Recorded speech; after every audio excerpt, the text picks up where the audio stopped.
Hey friends, I've been waiting over a month to interview Mark, England's national team coach. If you want to hear some cool stories about their most legendary players, their secret project for the World Cup, and some plans for this group stage, this interview is for you. Welcome back to our interview session. We have here Mark with us, the English international coach team. So, welcome Mark. Thank you for doing this interview with us. It's my pleasure. Thank you very much for inviting me. Oh, no problem. Let's dive into the question and see what we will get right here. So for those who don't know you in real life, could you tell a little bit about yourself, please? Yeah, sure. I'm 50 years old. I live in South London, in Beckenham. Okay. And I work as an independent financial advisor. So basically I look after people's money. It's a management resource exercise in the main, which is very similar to Hattrick. Okay, well, yeah, I know that there are a lot of very interesting and successful people playing Hattrick. It's not a game for young lads who just want things instantly. You do have to plan ahead here, so... You certainly do. Well, and another note, I'll ask you after the stream and after the interview, obviously, but I am sure that in your community you have a very interesting meetings in pubs or maybe restaurants, and a lot of we do have those in Israel. Yes, I've been organising a few Hattrick social events. Okay. We meet at a Canadian pub in London, maybe once or twice a year. Last year we went to Cardiff as well to meet up with the Wales group, and that was good fun. So yeah, it's nice to meet the people that you talk to and put names to faces and basically have a chance to talk about Hattrick, because normally at home there's a lot of yawning and have you stopped talking about it yet going on. Yeah, well, we do have those in Israel as well, but I've been to London 2 times in the last 2 years, so maybe if I'll be there again when you have a meeting, I would love to join it as well. Yeah, you'd be very welcome. It'd be nice to buy you a beer. Oh, thank you. I love them, so I'll be happily drinking the beer. What I wanted to ask you for the second question, I seen that you are playing Hattrick since June 2003, so you'll be celebrating your 15th year anniversary next week. Wow. Yeah, that's a lot. So, how much did the game is different compared to the old days and your 2 first campaigns as the under-20 coach of England? It's changed. Well, one of the reasons I love the game is because it evolves. If it stayed the same, I'd have been very bored and left a long time ago. Yeah. So the changes that have happened to the match engine, in terms of we've gone from essentially farming monsters with teams that can't really afford the wages long term, to sustainable teams where you can now train players and for the national teams and actually get yourself into the top divisions by doing so. And that's a really positive change to the game as far as I'm concerned.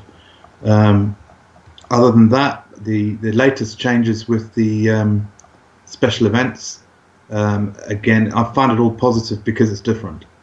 Anything different is positive because it means that you don't know everything.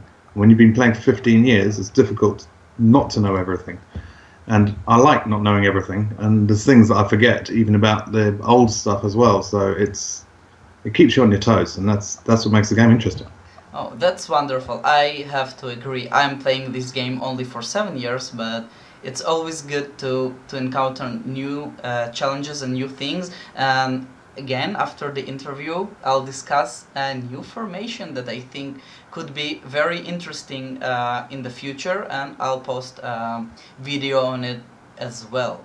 I am happy, especially happy that you mentioned the old times when people were farming monsters, because both the Israeli and the English secondary cups honor legendary players. What do you remember about Craig Wozniak and George the Archbishop Curry? Craig had a pair of sunglasses on his GIF, which is highly amusing. I can't remember the entire story as to how he got them, but that basically made him a legend. Yeah, I just read that he was the first player to get a divine experience, and that's why he got the sunglasses. Yeah, that sounds right. George Archbishop Carey was England's goalkeeper for many, many years, and he was, divine. They didn't show how many the divine pluses were, but he was so plus divine goalkeeping that he was just a phenomenal keeper. But he shared a name with the Archbishop of Canterbury from a few years before, so that's why we got called the Archbishop.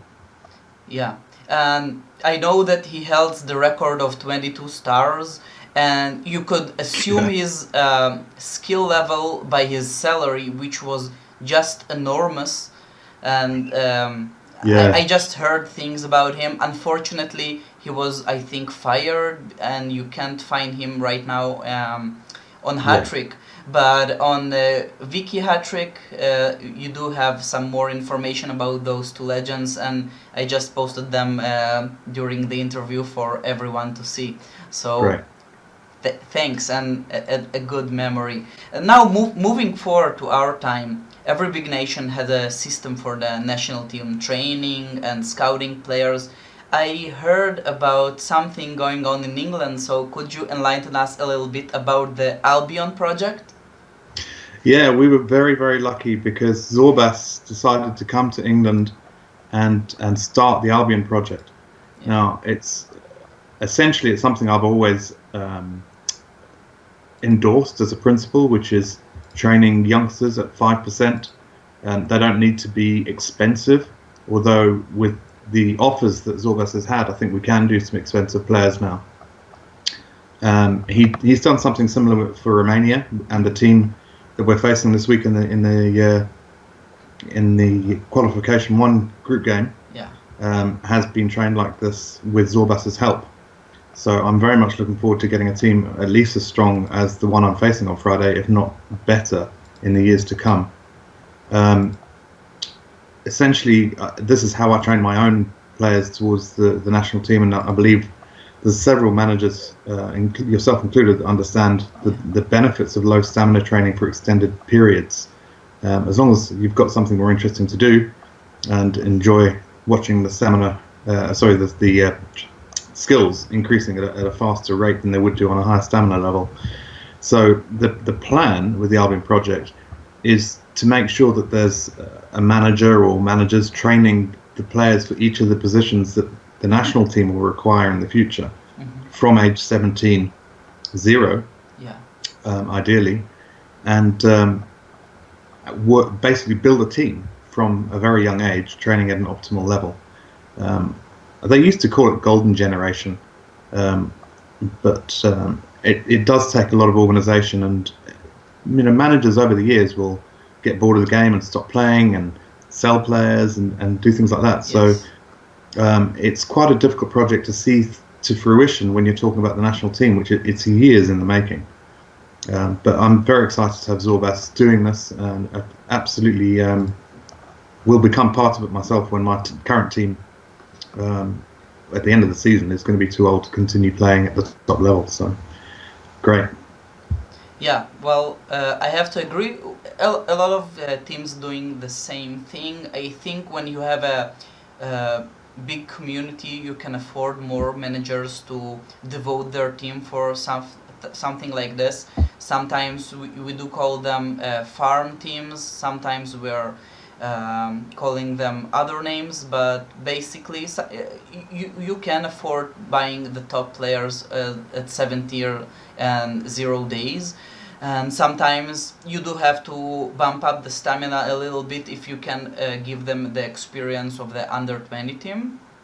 Yeah. But mostly I think Germany and other big nations, they're training with a low rate of stamina, 5% up until the age of 28 even, and only then bumping up the stamina.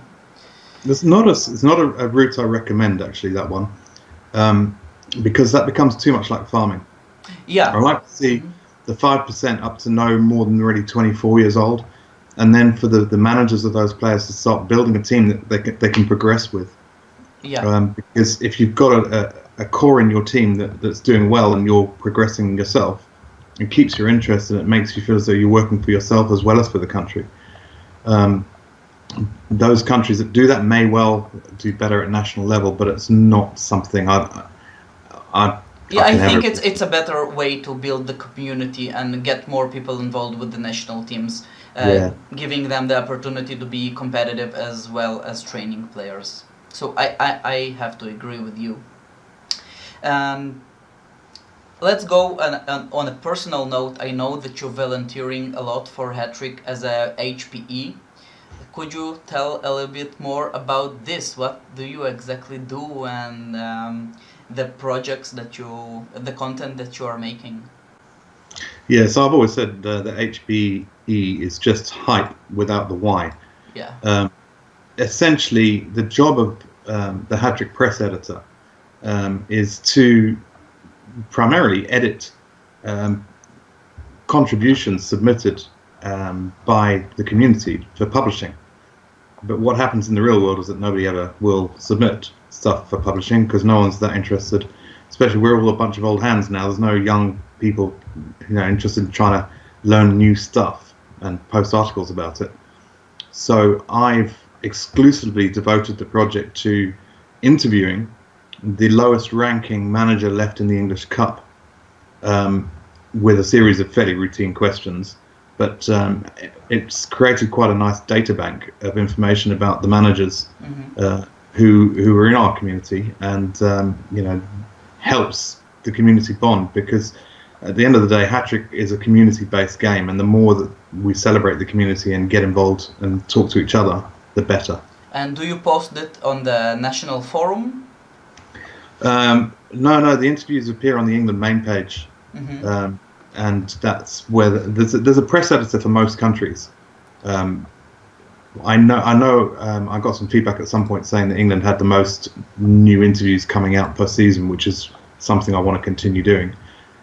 They also want us obviously to push towards other community projects, such as having social events and whatnot. So. Oh, I can see here at the Hattrick Press, meet the manager. Everything. Well, I think it's a good idea. When I sometimes talk or summarize on stream the Cups of Israel, and I'm doing a stream on Tuesdays for the Israeli Cup, I always try to get involved and have more managers and even from the lower leagues come over and trying to engage with them. So that's a wonderful thing that you are doing here. Yeah, well, it makes a change for me to be at the other end of the interview, the interview questions. So it's nice that I'm talking to you. Well, there was only nice questions up until now, but the last two questions will be about your national team. So let's dive into Group 15. And at the beginning, you were leading this group with Romania, and you both looked just unstoppable. Then in the last few rounds, you suffered a few upsets. So what exactly happened, and do you still feel confident that you will win the group or qualify? I've never felt confident. I've played Hattrick for far too long to know that nothing is to be taken for granted.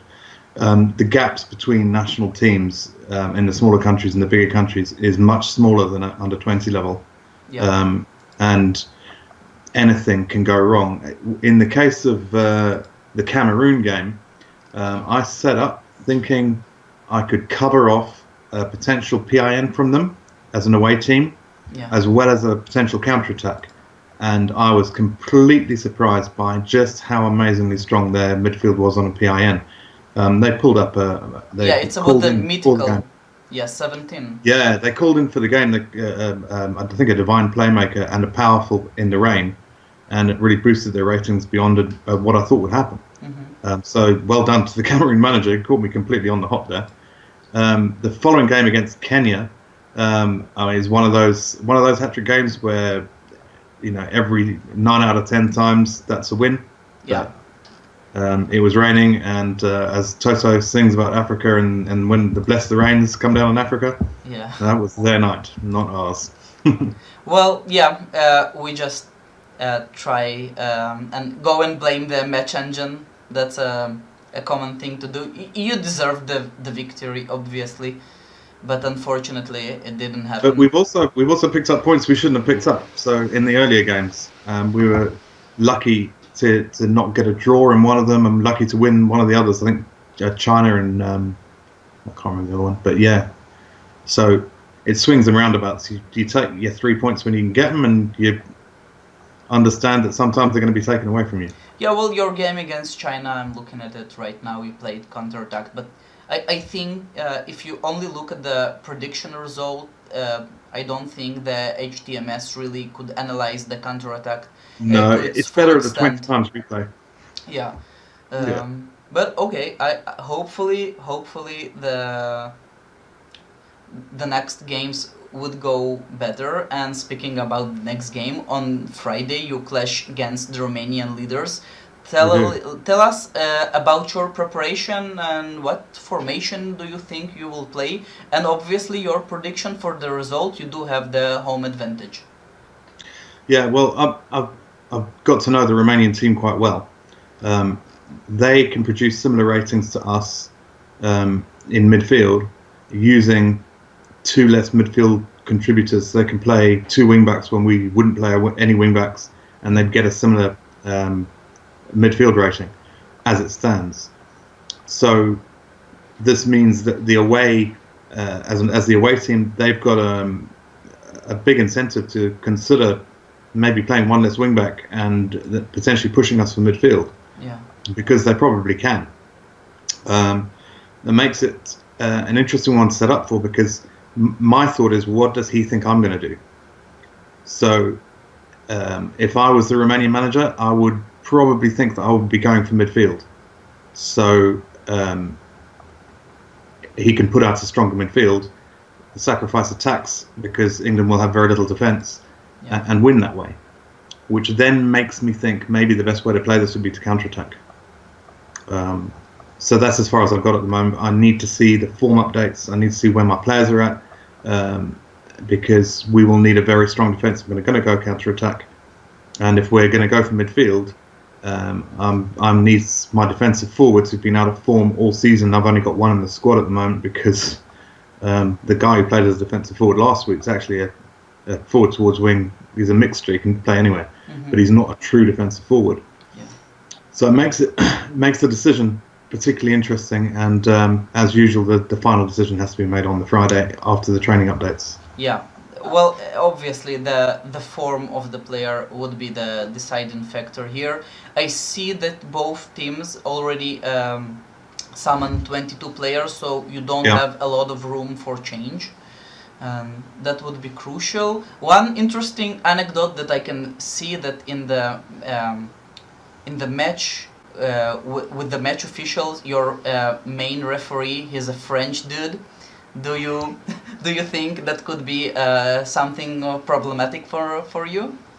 I really wish that the referees had more of an influence in terms of where they were from.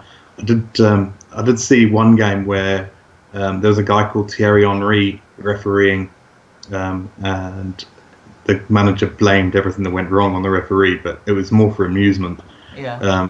I don't think it has a sufficient impact on the game to make any difference whatsoever with what nationality the referee is. So. Yeah, well, it's always nice just to mention. Yeah. Well, Mark, I wanted to thank you so much for this superb interview, and obviously wish you lots of luck in your match against Romania and the qualifications. Thanks very much. I think we'll need it. Yeah, well, fingers crossed, and cheers. Thank you so much. Cheers, and I hope we can meet up and have a beer in London at a Hattrick social one day. That'd be nice. Definitely. So, for everyone here, thank you so much for viewing this interview. If you liked it, you can like the video and subscribe for the channel. And obviously, we'll see you back in Hattrick, our green world. See you around. Bye-bye.